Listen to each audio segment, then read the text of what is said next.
103 miles an hour to end the game. Well, that young man is special. And the A's win it by a final score of 5-2. It's the first time they've beaten the Red Sox this season. Yeah, this is a tough team. If you get down those last two innings, Ersteg and Miller, pretty tough in that 8th, 9th. But another game where the Red Sox, have been defeated by a left-handed pitching starter. Now 1-7. I mean, great stretch run going 61 off the righties, but got to figure out that lefty going forward. That's how it ended last night at Fenway Park. This is where we're going to begin tonight. And let me just get this part of it out of the way, following up on what Kevin Youkilis said at the end of that game. 617-779-0985 as well is your phone number here in the Baseball Hour. We'll take your calls right away. But the big story to me regarding the Red Sox certainly relates to the trade deadline. But before we even get to that, and this is semi-related, you heard Youkilis mention the left-handed starters there. The Red Sox have an issue and have had an issue all year long against left-handed starters. They have a losing record against them. They do well against right-handers because, as we all know, their lineup is lefty-heavy. And pitching against left-handed batters at Fenway Park for a right-handed pitcher is an issue. Always has been, always will be. You would think the opposite, but the fact is that lefties become more proficient, efficient, all of the above at Fenway Park. And so you start peppering that wall, your average goes up, and it's part of the reason why David Ortiz became the player he did when he came to Boston. I'm going on about this way too long. The point is this. I think the Red Sox need a right-handed hitter in that lineup as much or more as they need a starting pitcher. And I would tell you that I'd even get specific on the starter. I'd like a lefty. But that's neither here nor there. Lefty starter, righty hitter. And with regard to the righty hitter, and for that matter, the lefty starter, you might actually be able to start talking about who the Red Sox should add. Because based on the news that came out of Fenway Park last night, the Red Sox have every intention of adding at the deadline. They have every intention of adding at the deadline. And this happened during the course of the show last night. Jared Carabas of Underdog Fantasy, Underdog Sports. Which one is it, Jimmy? I always get it wrong. Underdog Fantasy. Underdog Fantasy. Jared Carabas of Underdog Fantasy was here. And while he was here, Sam Kennedy went on the air on the Red Sox pregame show on Nesson with Tom Caron and said a couple of things that are notable for a variety of reasons. So to me, there were two big takeaways from what Sam Kennedy said on the Nesson pregame show last night. We are going to play both of the comments for you. We'll play them here in succession. They're not terribly different, but they do vary somewhat in tone, which I think is important. But the first exchange, again, between Tom Caron and Sam Kennedy went like this. There can't be any doubt that the last 6-7 weeks have dramatically changed where Craig Breslow might have his head going into the trade deadline.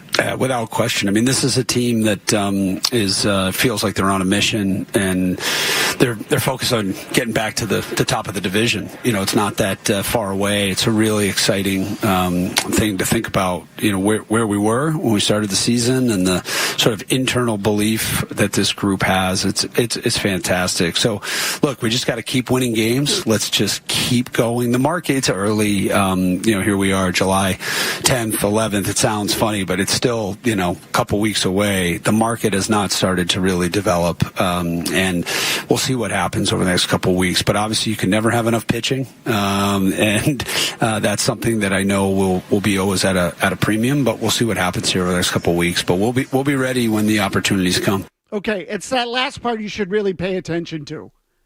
We'll be ready when the opportunities come.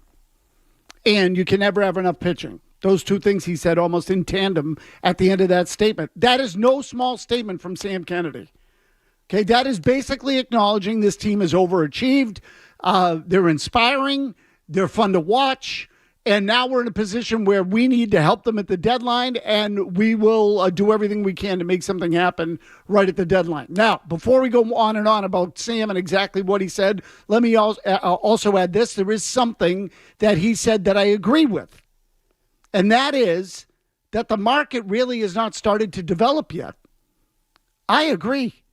Jimmy, have you seen many stories out there with trade rumors about this team and that team have had discussions? There's been a lot of speculation about who might be available. A lot of talk coming out of Toronto about Vladimir Guerrero, maybe even Bo Bichette. Like, you hear those kinds of things, but I haven't seen a ton that has had concrete information about this team and that team are talking about player X. I'm with you, Mazz. I haven't seen anything. I haven't read anything. I haven't heard anything that's linking player X or Y to team X or Y. Okay, now I will tell you that I think that is a little unusual, because more often than not, you get to this time of year, and we already know who the buyers and sellers are going to be, and some teams are more proactive than others and get deals done early. Dave Dombrowski acted early back in 2018. 2018, by this time, we had Pierce, we had Evaldi, and I think Ian Kinsler was a last-minute thing on the 31st. Okay, so he had already made those moves. And Dombrowski was quick to act anyway. So I would encourage the Red Sox and say, don't be afraid to act early. Pick up the phone and actually start to prod teams to make deals sooner rather than later.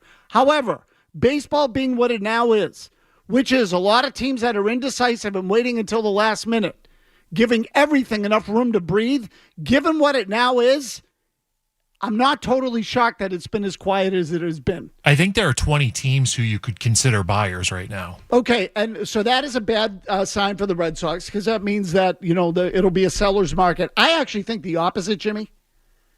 I think that there are more teams out there that are going to want to sell. I think there are a lot of suck teams in baseball. I think the Red Sox really want to sell, but they can't right now.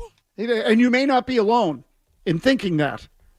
I'm willing to bet there are fans out there that don't want the Red Sox to buy because they can't win a championship. I know you're out there. You're the part of the Chris Gasper club. And Milliken, who wants to have the top 10 system in the major leagues for another 6 years. The Chris Gasper club that doesn't want to add talent because you're probably not going to win the World Series this year. Let's take that approach every year and not watch the season except that in those years where we think the Red Sox can win a championship. Or for that matter, any team in any sport. What's the point of watching if you can't win the whole thing? There is sort of the process of growing towards it. Jared Carabas said this last night, and I think it was an excellent point. Ceddanne Rafaela, Tanner Houck, who's 28. Was Tanner Houck even around in 2018, Jimmy? He wasn't on that team, right? He had nothing to do with that team. He was drafted in 2017, I believe. Okay, but Tanner Houck has never pitched in a postseason game, is my point. Well, I shouldn't say that. He may have pitched in one in 2021. But he's a different guy now. A lot of these guys have never really been in the position to play in these kinds of games. Jarren Duran, Ceddanne Rafaela, go right up and down the list. Those games will benefit you.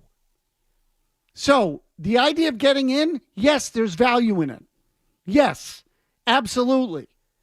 And when Sam Kennedy was asked by Tom Caron a little later in the interview, and it was only about a 6-minute interview, but a little later in it, I think he was asked 4 questions total. 2 of them really pertained or related to the trade deadline.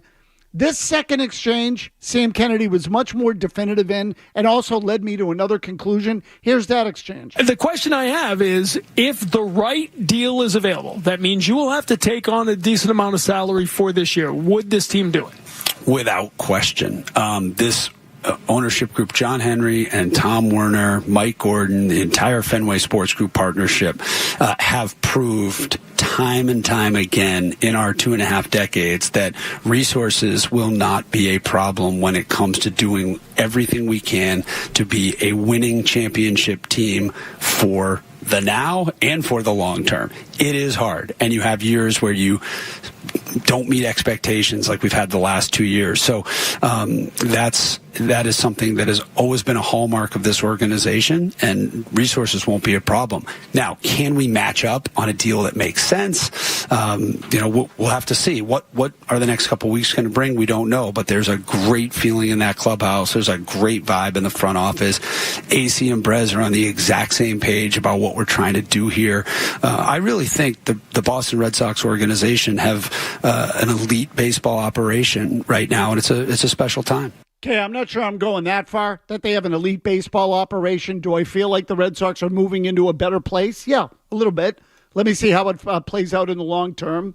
And I think there were some things that Sam says there that are a little exaggerated.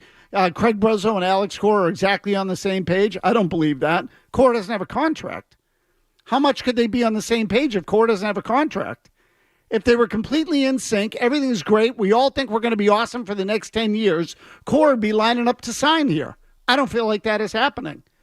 That aside, Sam left himself a little bit of an out, which honestly, if I'm him, I'd have done the same thing.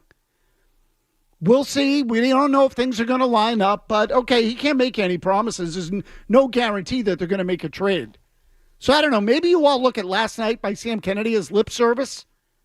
I think it was an important step because the Red Sox, frankly, owe you a little bit of a sales job. They owe you that. If you've been watching this team, you should believe that they're actually pretty feisty and pretty competitive. They're pretty good. And they're fun to watch. And they got speed. Their defense is inconsistent, but they have the potential at times to play for some eye-popping defensive plays. They lead the majors in errors, as so right. It's what I'm getting at, though, Jimmy, is it's a little bit of a trick-or-treat defense in that sometimes you watch them and you say, Ceddanne Rafaela just makes some breathtaking plays. Really. And Devers last night made a terrific play at third base. And then they make stupid errors. So, there is still there's an unpredictability factor, but that does lead to entertainment value. And at the end of the day, they were 10 games over going into last night. Here's my other takeaway from last night's comments by Sam. Boy, this makes Chaim a Freudian slip. This makes Craig Breslow look like a puppet. Craig Breslow did 2 interviews in the last 4 days. 2, Sunday and Tuesday. He did a podcast in the middle of the week with the guys from Mazz Live, Sean McAdam and Chris Cotillo. He did the interview with Carl Ravitch on ESPN. In both of those, he was very bland, very non-committal, very unspecific about the trade deadline, even went so far as to say they're still evaluating. Your quote-unquote chief baseball officer. Non-committal, said nothing, we're still evaluating. Sam comes out last night and says something much stronger. Now, again, maybe you believe Sam, maybe you don't. I'd be eager to hear your thoughts on that as well. I don't. But the bottom line is that Jared Carrabis sat here last night and says Craig Breslow is going to do whatever they tell him to do. Now it sounds like they're telling Craig Breslow to act. The point is, to Jared Carrabis' point, Craig Breslow, really just a puppet and kind of powerless. We'll play the whole comment that Carrabis made when we come back on the Baseball Hour. We'll take your calls as well. But yes, as of right now, the Red Sox are buying. And that came straight from the horse's mouth. We'll get to that when we come back in the Baseball Hour. This is the Baseball Hour with Tony Mazz.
The playoff, but 3 in the loss column that they will add. I do.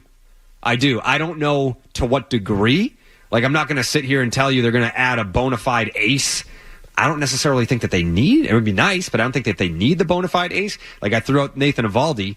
If you add Nathan Eovaldi back, you're saying we have a guy that's been there, done that, can handle the market, and he can give you innings. That's all I'm looking for. I don't need a frontline guy. I don't need a game one starter, even though he probably would be if he came here. That's what I'm looking for, is can you add to this team to fortify what they already have and continue to build towards getting to the postseason this year. They don't have to involve Marcelo Meyer, Kyle Teal, or Roman Anthony. They don't have to involve any of those 3 premium prospects. Lots of guys you can move. The Red Sox have made deals in other seasons at the deadline. Again, as Jared said last night, they went out and got Nathan Eovaldi and Steve Pearce in 2018. Both of them were good pickups.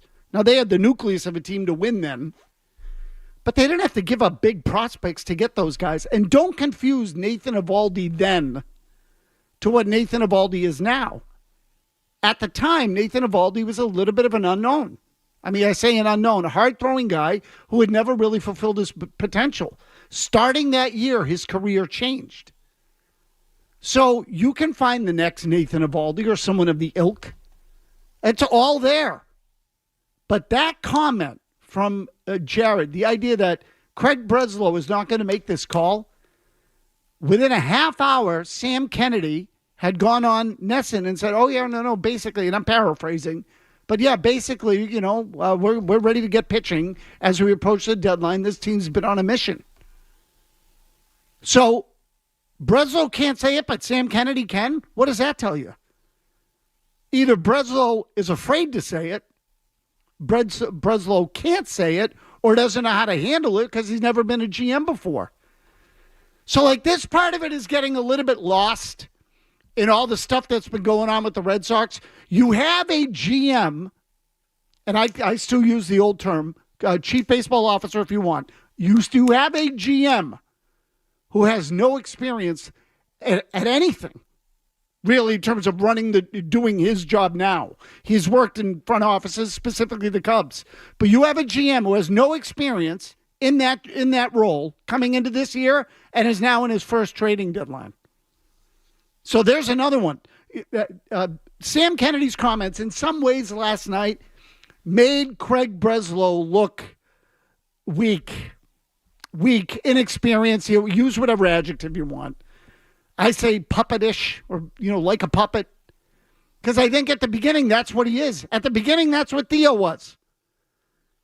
Although he did have ultimately the gumption and the balls to make the deal to send Nomar Garciaparra on his way. Anyway, 617-779-0985. That's where we start. Sam Kennedy's comments. Do you believe him? Do you trust Craig Breslow? Because this is now what you have over the next 3 weeks leading up to the deadline. I want to get to tonight's game too, but we'll do that a little bit later in the show. Again, 617-779-0985. Brendan in a car. Go ahead, Brendan. Hey, Mazz. I just wanted, kind of what you've already been touching on, is there a chance that maybe Breslow, having that player background, even though he's a nerd, wants to add, but being inexperienced, doesn't have the gumption to stand up and make the move, and that it's ownership telling no? Because in 2022, I think it's well reported that Chaim Bloom did want to add, and ownership told him to go screw. So if ownership's already told one GM, nope, then why wouldn't it be pause for them to tell Breslow, nope, not happening again? Because they're looking at 2025 saying the kids are coming. We're going to go in then when we feel a lot better about this team. Because I don't think 50-50 is enough for them. And I agree with Jay Stu. I don't buy what Sam Kennedy's saying at all. Okay, it's entirely possible that they will do the same thing. Entirely possible. But the part about Breslow and this deadline and the inexperience, like he doesn't have the balls to pull the trigger, he doesn't have the capacity to pull the trigger, all entirely possible. Let's go back to the offseason for a second. There are a lot of ways to look at what actually went down last November and December. Tom Werner came out and said full throttle. Craig Breslow came out at one point and said, ideally, we'd love to add a couple of starters. There was plenty of starting pitching on the market. Werner's talking about full throttle. the Red Sox basically got no one. Okay, they got Lucas Giolito for $38 million, I think it was, 2-year deal. That was it. That was the one move in terms of the starting rotation. Lucas Giolito. So tell me what went wrong. Did they underbid on Yamamoto? Did they underbid on Imanaga? And did Breslow have the money and ownership wouldn't do it? Now, I think in the case of Yamamoto, they didn't want to go to $325 million. They probably weren't going to get him anyway, but that's not the point. This is what happens when you let your operation deteriorate. You're no longer appealing. You don't become the kind of place that people want to go to anymore, which is another reason, by the way, you should want to make the playoffs so that other players will look at you and go, you know what, Boston's on the come. The Red Sox are turning the corner. They're coming back. They're going to be ready to go, and they have money. And it's a good place to play, as we learned from the player survey in The Athletic earlier in the year. Players still want to play here.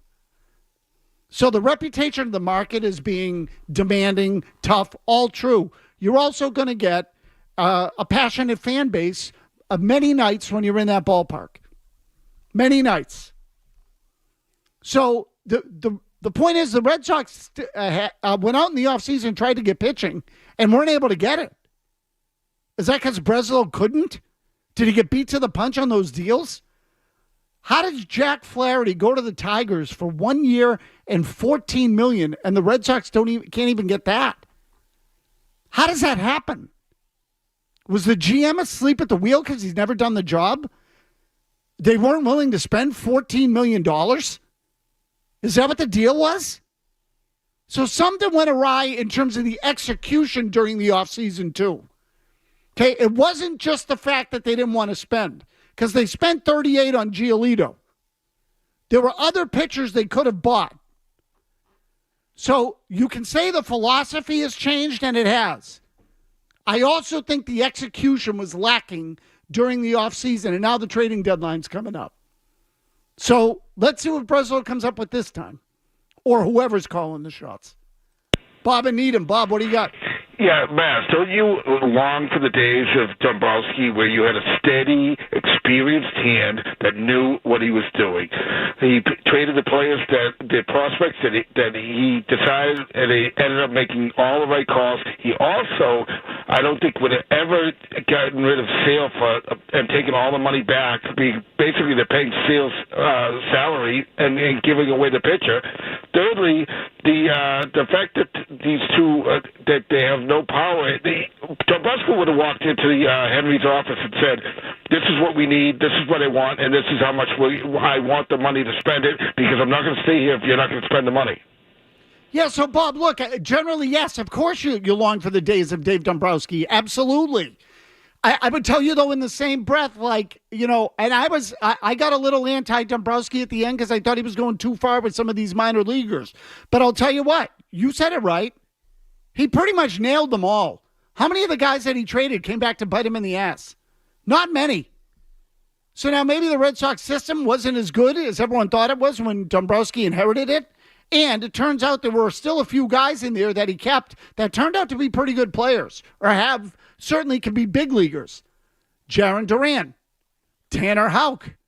Who am I leaving out, Jimmy? Tanner Houck was his draft pick, too. That was Dombrowski's pick. Duran was his pick? Yeah, I said Duran. Yeah, Cutter Crawford. Was Ceddanne Rafaela also in the Dave Dombrowski era? I believe it was a signing, though. Okay, but that's okay. I mean, you get him as an international signing, international free agent. So the point being is he actually had some talent in there that we didn't understand. And I admit I was wrong on that. Now, we blame ownership for the Chris Sale contract. And I don't care whether Sale's pitching well this year or not. The second contract was the last contract, the current one, was a disaster. Disaster. Let's not leave Dombrowski as exempt in that. So at that point, what Dombrowski should have done is moved on from Sale, used the money, and gotten someone else. He didn't. So I'm not going to sit here and blame only the Red Sox. You know, at the end of the day, it does go back to, and I say the Red Sox, meaning ownership. It does go back to ownership being able to step in and say, no, we're not going to do this. But Dave Dombrowski wanted Chris Sale. That was a mistake. Now, because again, the right play from the baseball executive standpoint at that stage would have been, you know what? He's got an arm problem. We're not going to sign him to a $145 million 5-year contract now when he couldn't even finish 2018. He still had 2019 on his deal, and they gave him a 5-year extension. So that was a mistake. It's okay to put that on Dombrowski. He should have let Sale go, and he should have used the money on someone else.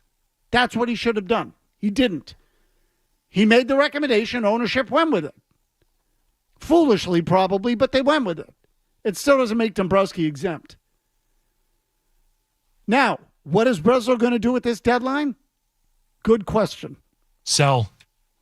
No, I think he's going to buy, Jimmy. I do. I mean, but how, I should rephrase, how effective is he going to be? He'll get you a Hans Robles, a reliever who has good numbers but can't really pitch in a big spot. So this is the question now. Is someone else going to make a deal that the Red Sox should have made? Because I think there were signings that took place during the winter that the Red Sox could have made and didn't, and I have no choice but to believe that Craig Breslow wasn't ready for the challenge. How could he be? And if you want to put that back on ownership, you can.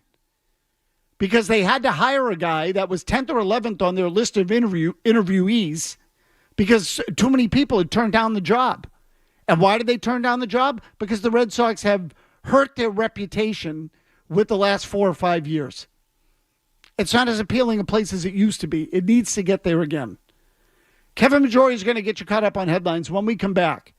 A development in Major League Baseball today that reminds you or should remind you of everything that is wrong with the game and should send you into orbit. We'll add that too. It involves, I will say this, it involves a super prospect who is pitching in Pittsburgh. That's when we come back. Sports Hub headlines. The Red Sox fell to the Athletics last night at Fenway Park, 5-2. The rubber match of that series is tonight. Tanner Houck starts for the Red Sox. First pitch, 7:10. The NBA agreed to terms in a new media deal. It's an 11-year agreement worth $76 billion. Goes into effect for the 25-26 season. Games will continue to air on ESPN and ABC. Some will go to NBC and Amazon Prime. TNT Sports, which has been part of the NBA broadcasting family since the 80s, has 5 days to match one of those deals or they are out. According to Shams Charania of The Athletic, free agent guard Kyle Lowry has agreed to a deal to return to the Philadelphia 76ers. Former Patriots head coach Bill Belichick will join the Inside the NFL this season. He'll be alongside former players Ryan Clark, Chris Long, and Chad Johnson. And Bill Sparrows of the Boston Herald tweeted today that the Massachusetts State Senate approves an amendment that could lead the way to a New England Revolution soccer stadium in Everett.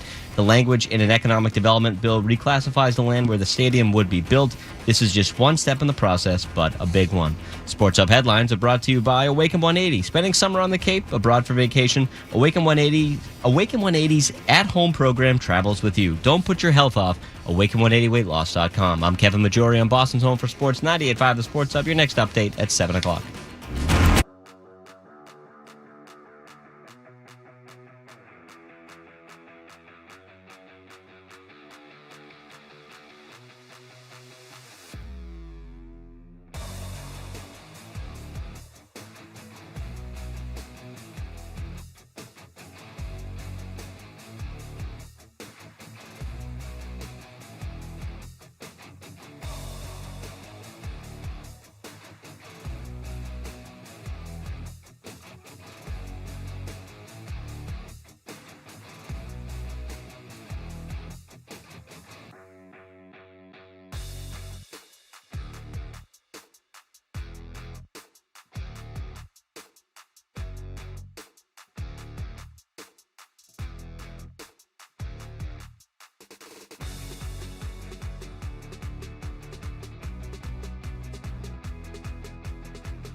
Beautiful. 6-pitch inning. I mean, they've got to have a hard number. Well, again, it's at 99 currently. He has reached the 100-pitch mark 4 times, 107 pitches his last start. I would say he's done. Yeah, the way he's talking and standing. Usually, if he weren't done, he'd be back in that tunnel. Yeah. But now, it looks like he's finished. Paul Skenes loves him. And you know what?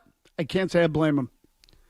This kid from Pittsburgh, in the event you don't know, Paul Skenes is a right-handed pitcher for the Pittsburgh Pirates, was taken number 1 in the draft last year. I think he made 12 starts in the minor leagues, and the Pirates called him up. He has been ripping up the big leagues ever since he got here. I'm just ripping it apart. He's 6'6". He's 235, 240 pounds, probably more. Built very much like Steven Strasburg, if you remember when he came out for the Nationals years ago, number 1 overall pick.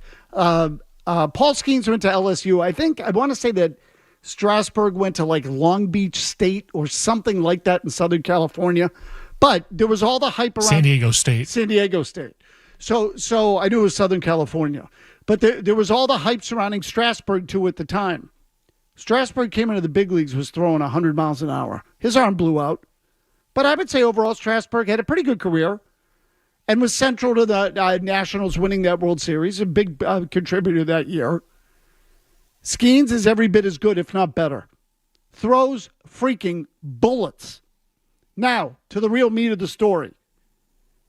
Paul Skenes today for the Pirates had a no-hitter going through 7 innings against the Milwaukee Brewers. He had thrown 99 pitches, struck out 11, and walked 1. And they pulled him. They took him out of the game. So, my question to you, plain and simple, is what would you have done? If you were a baseball fan and you had a guy, or let me rephrase, if you are a baseball executive, and even if you're a fan in the stadium, you're a Pirates fan. Paul Skenes is on the mound. He's thrown 99 pitches. He routinely throws fastballs at 100 or greater. He's got a nasty slider. He's a moose. He got selected to the All-Star team after 10 starts in the big leagues. 10. So he's eligible to pitch. Today's Thursday. Off Friday, Saturday, Sunday, Monday. In theory, he could start the game on Tuesday. So the Pirates have a choice. Do we pull Skenes, leave him in the position he's in, or with the All-Star break coming up, can we let him go, let him pitch the no-hitter? He throws 125 pitches, but he gets Friday, Saturday, Sunday off, doesn't pitch in the All-Star game. We asked the National League, who's managing the National League this year? I should know this, Jimmy. It's Arizona, right? To Torey Lovello? Okay, so you ask Torey Lovello, and then or the National League president, whoever. Not that there is one anymore, but you get the idea. Whoever's in charge of the National League team now, you say we don't want him to pitch. He had a high pitch count. We got to protect this kid, et cetera, et cetera. What's the right way to go? Now, if you ask me, who gives a rat's ass about the All-Star game? Who gives a flying fish about the All-Star game? This kid has a chance to throw a no-hitter, and he's at 99 pitches. He's not at 115. So we had someone call today earlier during Felger and Mazz asking if we were serious about the idea of having Skenes go out there and throw more pitches, and what would the number be where you finally pull the plug? So when someone like me was growing up watching baseball, it was routine for guys to throw 125, 130 pitches. Yeah, what happened to them? Nothing. They survived. Many of them had long careers. Many of them were built to last that long. And again, it's a one-time thing. I recognize the game's different now. He'd thrown 99 pitches. He hadn't thrown 119. 99 pitches with 2 innings to go. Fully capable of going back out there when he got pulled out of the game. Now, I look at it and say, part of the problem with baseball now is that the singularly great achievement is discouraged, particularly for the starting pitcher. The starting pitcher is one of the two principals, both of them, really. The two starting pitchers are two of the people you are building the entire product on every night. The whole entertainment value of the product, the hype machine, is often built around the starting pitchers. So the idea is, I used to use this line all the time. You want to bet a baseball game? Fine. What's the first question you ask? Who's pitching? Now, bullpen games, pitch counts, analytics, a micromanagement up the ass. Like, you get all of that. The guy's not staying on the mound. They're going to pull him out. Sometimes because they don't want to let him face the opposing batting order the third time through the lineup, which is exactly what the Padres did with, what's the lefty's name again, Jimmy? Snell. Blake Snell. They pulled Blake Snell out of the World Series when he was mowing people down in the sixth inning. They made the switch. It cost them the game. Their ace. They took him out of the game. So for the entertainment value, for the good of the sport, the pitchers need to be out there more. More needs to be asked of them, the starting pitchers. They're babied. They're pulled from games. So there's no individual achievement anymore when it comes to the starting pitchers. 20-game winners, good luck getting those. Nobody gets enough decisions anymore. Bullpens. Let's run the relievers into the ground. We'll find another guy to throw 98. I think it's awful. If Pedro Martinez pitched in this day and age, you would not have seen him do some of the things he did. And those are the things that sell the sport. The 17 strikeout game in New York, I think Pedro threw like 129 pitches in that game, 120, 125, somewhere between 120 and 130. He'd have been pulled in the seventh inning, maybe the sixth. Jeff and Stoneham. Jeff, what do you got? Hey, Mazz. Just wanted to say I love the show, but I agree with you 100% on the whole Paul Skenes thing. I think, like, baseball as an entire, like, sport, I think it's hurting a little bit, and having a pitcher, first year, stud on the mound, like, all eyes are on this guy, and to take him out on a no-hitter is just insane to me. Like, that's just the entertainment value through the roof, and to take him out, that's just, unless he has an injury or something, that's just horrendous. Yeah, Jeff, this is the thing. This is the part of it for me that's hard to get past. It's like it becomes, everybody becomes so efficient. The whole thing is so, we're going to be so efficient that we're going to actually hurt the product in the process. We're going to make it worse. It's not as entertaining. It's not as appealing because we have too much money invested in the starting pitcher. And in the same breath, I would tell you, and in this case, or too much invested, period, not just in terms of dollars, but in terms of the good of the franchise. I get it. The last time Paul Skenes pitched a home game, they sold out PNC Park in Pittsburgh. It was only their second sellout all year. The other was opening day. This kid has electrified the region. The fans want him. And the team is going to give them a little bit less. And I'm not telling you that it's an irrational decision. I'm just telling you, can he do a little more?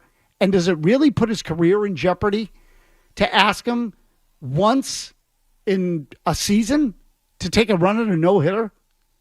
That's going to put his career in jeopardy? Or is this thing just being, have we reached a point where this stuff is so grossly overmanaged that, it's not even, it's killed the sport. Or one of the reasons the sport has been killed. Dean in Shrewsbury. Dean, go ahead.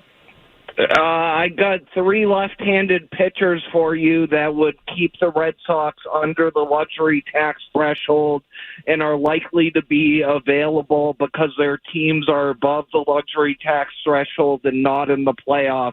That's Andrew Heaney from the Texas Rangers.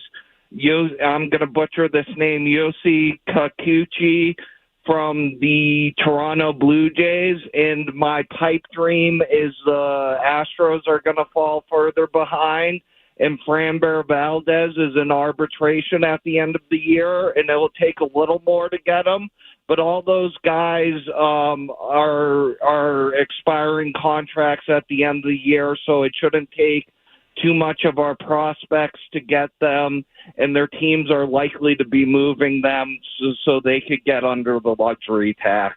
Okay, so Dean, look, these are the kind of moves I'd love to see the Red Sox make. Will they do it? I don't know. And the one concern with guys like Valdez, when you say he's arbitration eligible, what have you, so they want to move the money, the team getting him also is going to get him for multiple years. So that's going to increase the trade cost. Okay, so there is some give and take there. But one of the things I like about the fact that you mentioned is that a couple of them at least are left-handed pitchers. The Red Sox could use a lefty. Righty bat, lefty starter. To me, in the perfect scenario, that would be it.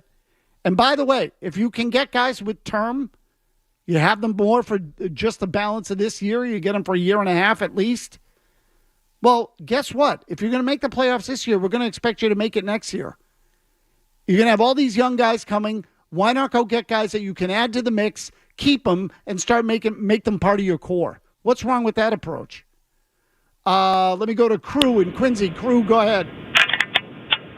Yeah, Tony. I don't think it's I know it's very different circumstances, but in Omaha last year, the College World Series, Skenes threw 120 in the final. And I think he threw 130 to start before that in the semi. So it's not really a baseball problem. It's more just an MLB problem. No, so listen, and Crew, thank you for the call. Thank you. I appreciate the data. I had heard someone tell me that his pitch counts in college at the end were high, particularly for college. And this is exactly what I'm talking about. And I know that it's July 11th. He's pitching a no-hitter. He's the hottest thing in the sport right now. What is wrong with leaving him out there for another couple of innings? Bill in Dover. Bill, go ahead. Hey, Mazz. I just disagree with you. I love baseball. I love records. I love no-hitters. But, I mean, this kid, he threw, I just looked up quickly, 25 innings 2 years ago, 60 innings 2 years ago, and then 122 innings last year. He's racking up some innings, and he's the future of the Pirates. Why would they jeopardize? I know it's a record. I love no-hitters. I worked for Comiskey. I worked for the Cubs when I was a kid. But, don't blow his arm out. Look at Strasburg. You brought him up. Okay, so, Bill, but again, do you think Strasburg blew his arm out because of overuse? I don't know that. I honestly don't know that. So, and I'm sorry, I don't mean to bark at you, and thank you for the call. Felger made this point earlier, and it's right. And I can tell you, I remember having this conversation with Felger off air years ago. I was watching Strasburg earlier in his career, and I said, "There's no way this guy's arm's going to stay together." Felger said, "What do you mean?"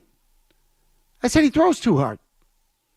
You can't throw that hard, that consistently, and have your arms stay intact." Everybody's arms blowing out now. You know why?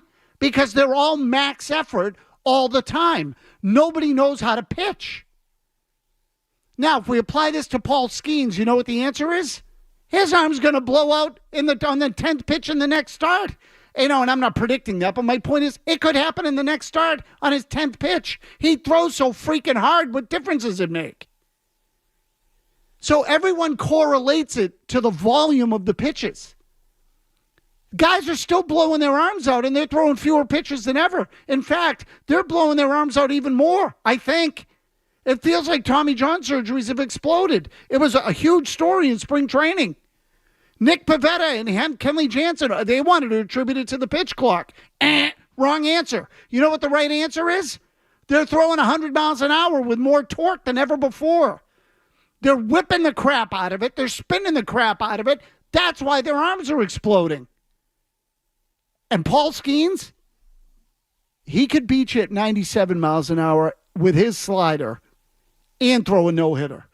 He doesn't have to throw 102. Trust me. He can do it.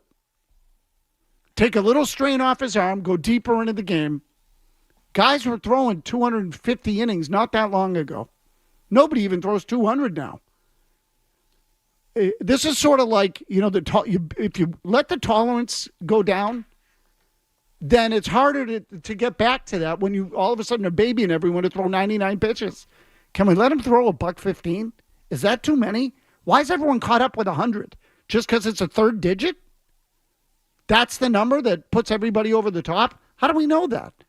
Train them to throw 115. They can throw 115. We can test the human limits a little. When we come back, a thought on tonight's game, a thought on the weekend series with the Kansas City Royals in the Corona Between the Lines report. We'll give you that when we come back.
Squeeze in another call or two here, but before we do that, time for the Between the Lines baseball report brought to you by Corona, the official cerveza of Major League Baseball, with what to watch out for during this weekend's games.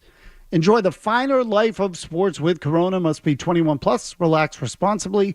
Corona Extra Beer, imported by Crown Imports, Chicago, Illinois. I mentioned this earlier in the week, but I think it bears repeating, and that is that do not misinterpret the Red Sox schedule going into the All-Star break, Oakland and Kansas City, and determine that based on the opponents that it's an easy week or the games are less important. They're very important. And in fact, the Red Sox losing last night sort of puts some emphasis on that because you cannot lose a series to the Oakland A's. I'm sorry. If you're going to be in a playoff race, the standards change, the expectations change. You got to win the series against Oakland. It's the first game the Red Sox have lost against Oakland this year. They have the finale tonight. Tanner Houck's on the mound. Yet another reason why you have to win the game. Okay? Secondly, Kansas City is one of the teams you are competing with for the final wild card spot at the moment. You cannot lose that series at home. If you want to be a playoff team, you've got to win these series. You got to beat these teams. And as it pertains to Kansas City in particular, 2 back in the loss column. The difference between them and the Red Sox is only a half game overall, but it's 2 in the loss column. Sam Kennedy's going to come out and say that the Red Sox are preparing to add or buy at the deadline. Keep our eyes open, see how we can help this team out. Sam Kennedy's going to come out and say that. And then you're going to what? Go 2-4 against the A's and the Royals and give them reason not to buy? Now it's time for the players to hold up their end of the deal. Or as I say, the uniform personnel. Quickly, Ben in Norfolk on a Paul Skenes theory. Go ahead, Ben. Hi, I have a different theory on why they yanked Skenes out of the game. Okay, go. I think John Henry, now that he's owners of the Penguins, has been hanging out with the Pittsburgh owner. I bet you Paul Skenes has like a clause in his contract that he makes $1 million extra if he throws a no-hitter. So they probably yanked him out to save a little bit of dough, and I think that's a plausible reason. Okay, I was not expecting a joke on the final call of the night. I thought there was some sort of actual real theory that might have had some substance to it. So my apologies for that. They don't own we all know they don't own the Pirates. Ha ha, I get it. I do think, though, the entertainment value of the sport is really important.